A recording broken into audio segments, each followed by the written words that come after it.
दोस्तों दुनिया में बहुत सारी ऐसी चीजें हैं जिनसे जुड़े हुए फैक्ट्स हम सभी के दिमाग में कभी ना कभी तो आते ही होंगे। जैसे कि क्या मरने के बाद से किसी इंसान के फिंगरप्रिंट से लॉक को खोला जा सकता है? आखिर AK-47 राइफल का नाम AK-47 ही क्यों पड़ा? और आखिर 2000 का नोट छापने में सरकार का कितना खर्च आता है? शायद इस तरह की बातें आपके दिमाग में कभी ना कभी तो आई ही होंगी, लेकिन इसका जवाब शायद आपको नहीं पता होगा। हालांकि आज का यह वीडियो देखने के बाद से इसी तरह के 5 इंटरेस्टिंग फैक्ट्स के उत्तर आपको मिल जाएंगे। तो चलिए इस वीडियो को शुरू करते हैं। तो दोस्तों फैक्ट नंबर 1 शुरू करते हैं इस सवाल से कि क्या किसी इंसान के मरने के बाद से भी उसके फिंगरप्रिंट काम करते हैं? तो दोस्तों इस सवाल का भी सीधा सीधा 2 जवाब है। पहला तो यह कि आज के लगभग सभी डिवाइसेस फिंगर्स को स्कैन नहीं करते, बल्कि उंगलियों के अंदर के इम्पल्स को भी मापते हैं। और जब कोई व्यक्ति मर जाता है तो उसके शरीर के अंदर के इम्पल्स काम करने बंद कर देते हैं और इस तरह से फोन हो या फिर कोई और डिवाइस खोला नहीं जा सकता है। हालांकि कुछ सालों पहले तक खास करके फोन्स की अगर बात करें तो उसमें फिंगरप्रिंट स्कैनर इम्पल्स को स्कैन नहीं करते थे और इस सिचुएशन में मरे हुए व्यक्ति के फिंगरप्रिंट से स्कैन करके भी लॉक को खोला जा सकता था। फैक्ट नंबर 2, दोस्तों क्या आपको पता है कि तिब्बत के ऊपर से कोई भी प्लेन क्यों नहीं उड़ता है? दरअसल तिब्बत भारत और चीन के बीच का पड़ोसी देश है, जिसे कि पूरे वर्ल्ड में दुनिया की छत के नाम से भी जाना जाता है। और यह देश उन चुनिंदा देशों में से एक है जहां पर विमान सेवा बहुत ही कम पाई जाती है। दरअसल ऐसा इसलिए है क्योंकि तिब्बत समुद्र तट से काफी ऊंचाई पर है और पहाड़ों से घिरे होने की वजह से वहां पर दुर्घटना होने के बहुत ही ज्यादा चांसेस हैं। साथ ही कई सारे प्लेन एक्सपर्ट्स का भी मानना है कि तिब्बत दुनिया का सबसे कम दाब वाली जगह है, जिस वजह से यात्रियों के लिए सिर्फ 20 मिनट तक ही ऑक्सीजन उपलब्ध कराई जा सकती है। और दोस्तों इन्हीं सभी बातों को ही ध्यान में रखते हुए सरकार के तरफ से भी तिब्बत के ऊपर से किसी भी विमान के गुजरने को लेकर सख्त पाबंदी है। और दोस्तों फैक्ट नंबर 3 यह है कि क्या आपको पता है कि भारतीय 2000 रुपए के नोट को छापने में कितने रुपए का खर्च आता है? मेरे ख्याल से यह बात आप लोगों में से बहुत ही कम लोगों को पता होगी।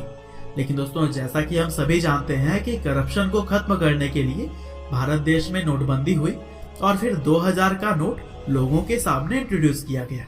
हालांकि दोस्तों नए नोट आने के बाद से बहुत सारे लोगों ने RTI फाइल करते हुए यह जानने की कोशिश की कि आखिर 2000 का नोट बनाने में कितना खर्च आता है। और दोस्तों राइट टू इंफॉर्मेशन एक्ट 2005 के तहत आम आदमी को हर चीजों के बारे में जानने का पूरा हक है, जिसकी वजह से RBI ने भी काफी डिटेल में जवाब दी और बताया कि 2000 के नोटों का 1000 पीस का बंडल प्रिंट करने में उन्हें 3540 रुपए पड़ते हैं और इस तरह से एक नोट को छापने में करीब 3.5 रुपए की लागत आती है।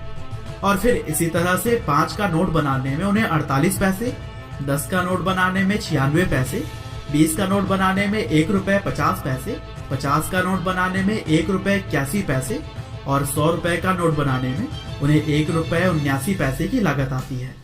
और दोस्तों कुछ इसी तरह से फैक्ट नंबर 4 की बात करें तो क्या आपको पता है कि AK-47 राइफल का नाम आखिर AK-47 ही क्यों रखा गया? शायद यह बात भी आपको नहीं पता होगी। तो दोस्तों इस राइफल के नाम को रखने के पीछे बड़ी ही दिलचस्प कहानी है और यह स्टोरी है मिखाइल कलाश्निकोव की। दरअसल मिखाइल दूसरे विश्व युद्ध में एक टैंक कमांडर थे, जिन्हें की चोट लगने की वजह से हॉस्पिटल में भर्ती होना पड़ा। और फिर जब हॉस्पिटल में ही रहते हुए उन्हें यह पता लगा कि सोवियत राइफल्स की खराब परफॉर्मेंस की वजह से बहुत सारे सैनिकों की जान जा रही है, तभी इस बात का उन्हें बहुत ही दुख हुआ। और फिर हॉस्पिटल से डिस्चार्ज होने के बाद लगातार 5 सालों तक कड़ी मेहनत करके उन्होंने शानदार वेपन तैयार किया और फिर इसका नाम उन्होंने ऑटोमेटिक कलाश्निकोव 47 रखा। इसमें कलाश्निकोव उनका खुद का सरनेम था, जबकि 47 उन्होंने साल 1947 से लिया था और इसी साल ही AK-47 बनकर तैयार हुआ था। और दोस्तों इतने पुराने गन का ही अपग्रेडेड वर्जन आज भी बहुत सारे देशों की सेनाएं इस्तेमाल करती हैं। और दोस्तों इसी तरह से आज का हमारा आखिरी और फैक्ट नंबर 5 है भारत के पहले रॉकेट से जुड़ा हुआ। दरअसल 21 नवंबर 1963 भारत के इतिहास के सबसे महत्वपूर्ण दिनों में से एक था, क्योंकि इसी दिन ही भारत के पहले रॉकेट ने उड़ान भरी थी। लेकिन दोस्तों दिलचस्प बात यह है कि हमारे देश का जो पहला रॉकेट था उसे किसी ट्रक से नहीं बल्कि साइकिल पर लाया गया था। और इस रॉकेट को तिरुवनंतपुरम के पास थुम्बा नाम के एक गांव में नारियल के पेड़ से बनाए गए लॉन्चर से लॉन्च किया गया था। यहाँ तक कि इसरो के पास इतनी फंडिंग तक नहीं हुआ करती थी कि वे सभी ऑफिस अफोर्ड कर सकें, लेकिन डॉक्टर APJ अब्दुल कलाम जैसे ही कई सारे वैज्ञानिकों ने एक कैथोलिक चर्च को अपने ऑफिस के तौर पर इस्तेमाल किया।